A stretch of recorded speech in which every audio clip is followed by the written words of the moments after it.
I want to move on to a second issue.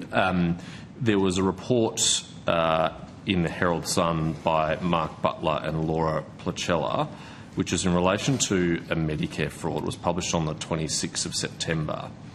The headline was Medicare fraud allegedly operated from inside the Melbourne Immigration Detention Centre. Are you familiar with that story and that issue?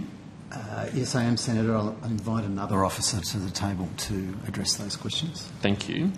While they're coming to the table, just for the benefit of anyone watching from home, the article claimed that Melbourne Immigration Detention Facility inmates have been entangled in a crime ring which allegedly ran a multi-million-dollar Medicare rip-off. Is the article correct? Senator Chris Birra, the Deputy CEO for Payments and Integrity. Yes, the article is correct that that was a operation that was conducted by the agency. Okay, thank you. So the article states it's alleged the racket to defraud Medicare was being operated from inside the MIDC. Can you explain the nature of the fraud? Yes, Senator. I'll start off and then hand over to Mr Timpson. But essentially, the fraud entailed the alleged offenders undertaking a range of activity where they were impersonating customers to the agency and impersonating the agency to medical providers in order to essentially trick people into providing their log-on details in order to access the systems to have payments made into bank accounts that they control. During the search warrant execution at the immigration detention facility, there was a number of devices that were recovered which we suspect were involved in the offending, but I'll ask Mr Timpson to now add a bit more detail to that. Please. Thank you, Senator. Peter Timpson, General Manager, Fraud Control Investigations. That is an ongoing investigation as part of the Fraud Fusion Task Force and is a joint operation with ourselves and the Australian Federal Police. There are other suspects in relation to this and it is an ongoing investigation, so I'd prefer not to speculate further on more details about the investigation. Okay, we'll see how I go, and if there are things you can't answer, then I'll accept that. I presume, given that these are people in immigration detention and I understand awaiting deportation, they themselves were presumably not entitled to Medicare. They didn't have their own Medicare numbers that they were accessing. That's correct, Senator. What they were doing was, by its very definition, allegations of fraud involve what we believe are people seeking to get a financial benefit to which they were not entitled to. Yeah. Yeah, so they were trying to get other people's Medicare benefits. Do you have a expected or rough total of how much they defrauded?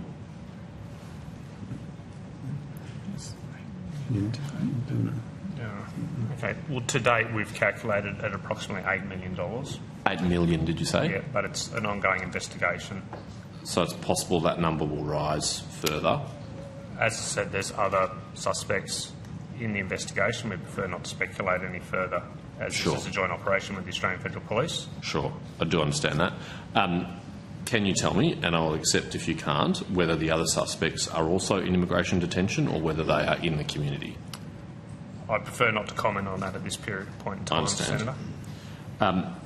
Has it been... How many victims so far have been identified? We're still undertaking those investigations, Senator, and one of the aspects that we're looking at is sort of the range of activities that might have been involved, and so we wouldn't want to speculate at this point in time, Senator. Can you say whether or not it was individuals who suffered financial loss, or was it just the taxpayer that was effectively defrauded? Well, ultimately, it is, of course, the taxpayer, but one thing that we're very aware of in the agency in terms of scams and fraud activity in the broad, and it's not limited to this activity or this operation, is that what we see is that people have their identities impersonated, accounts sort of accessed, and that creates a range of inconveniences and other issues for them. And so without getting into the specifics of this matter, then it does have an impact on individuals in terms of how they can interact with the agency, as well as, of course, financial consequences for the taxpayer. And potential identity theft for the individuals if you can use these credentials to try and take out a loan or a credit card or something? In the broad, what we see with the scam activity that we see, and there's sort of thousands of scam activities and websites and SMS messages I think most people would have received some at some point in time, is that they are seeking to essentially harvest credentials and personal information. We know that from major sort of third-party data breaches by corporate entities and the like, that there is personal information available for sale on the dark web, and that criminals access it that way. And you're right, Senator, that what that enables offenders to do is to build a picture where they can essentially impersonate somebody to the extent of taking over their identity and then using those credentials in a wide range of ways to seek financial benefits that they're not entitled to. Has it been possible to recover any of the funds so far, or are you anticipating you'll recover any of the funds? Some of the funds have been recovered, have been frozen. In the suspects' bank accounts, or is it? In bank accounts, yes. Yeah. But again, Senator, we wouldn't want to go too far in that because we're still undertaking some of the forensics and the accounting. Yeah, I'm respectful of that. I don't want to push you in a way that would compromise an investigation. You said as part of the warrant execution that a number of devices were found in the detention centre. Did I hear that right? That's correct. Can you say how many? I'd prefer not to comment on how many because there is further operational activity to occur. Yeah. Is it concerning to you that it's possible to run a sophisticated multi-million-dollar Medicare fraud from within a detention centre? Oh, Senator, that would be a question for the Department of Home Affairs. As you may know, whether or not inmates in immigration detention should have access to devices is a contentious, long-running public policy issue. The previous government tried on multiple occasions to legislate to give detention centres the power to ban it, and last year the current government subsequently revised their position and agreed and passed a bill which allowed that to happen. So obviously the Melbourne Immigration Detention Centre had not used those powers to ban devices, or is it part of the investigation that those devices were smuggled in? Or Senator, it's not our role to be speculating or commenting on the operations of another department. Fair enough. Fair enough. What steps has your agency taken to try and prevent this from happening again? Well, Senator, we're undertaking a range of measures to increase the security of our online accounts in particular.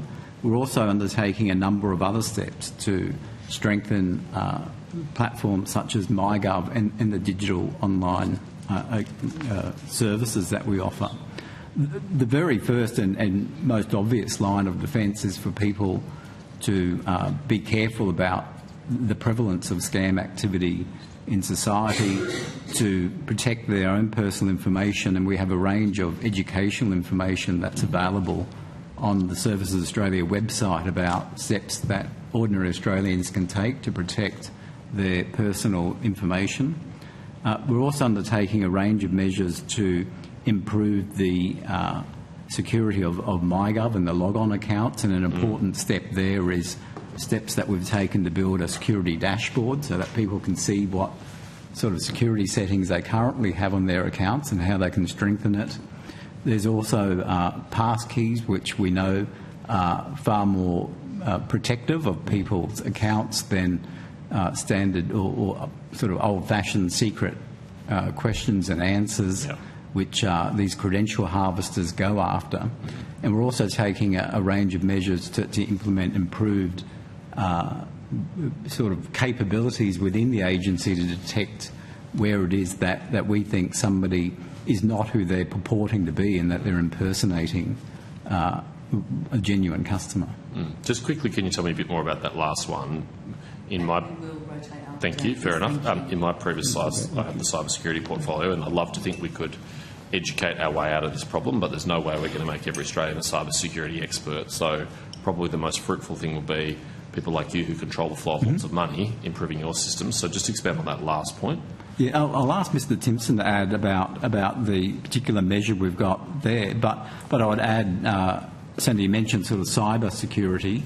It is, just to be clear, not sort of, often media use terms like cyber attack or hacking. Yeah. It's actually people inadvertently and being tricked into providing their own information, essentially giving somebody the key to the door. Correct.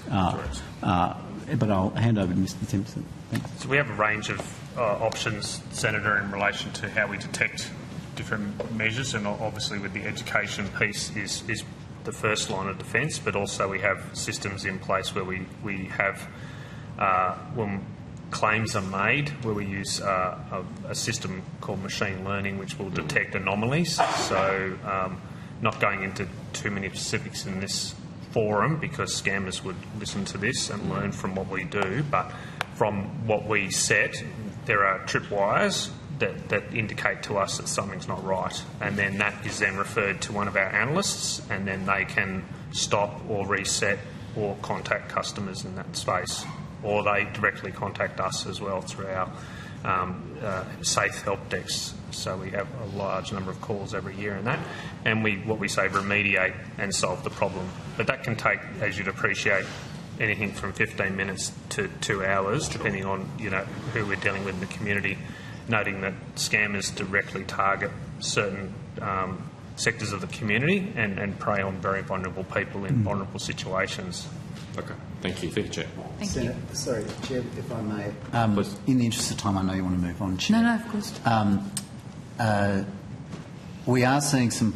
You're right, Senator. We won't just educate our way out of addressing these scams, but we are seeing some pleasing results in relation to the activities we're undertaking, most of which are about encouraging people to use different ways of authenticating themselves. Yeah. Happy to provide on notice some examples of that and the results that we're getting, because we are making some progress, and it's largely because people are getting used to, including with their bank or their insurance company, things like multi-factor authentication, including for when you're updating your details, because a lot of the scams depend on someone getting in and updating your bank account to their bank account. Yeah. And so there's a range of things that we've done to, in effect, stop that being able to happen.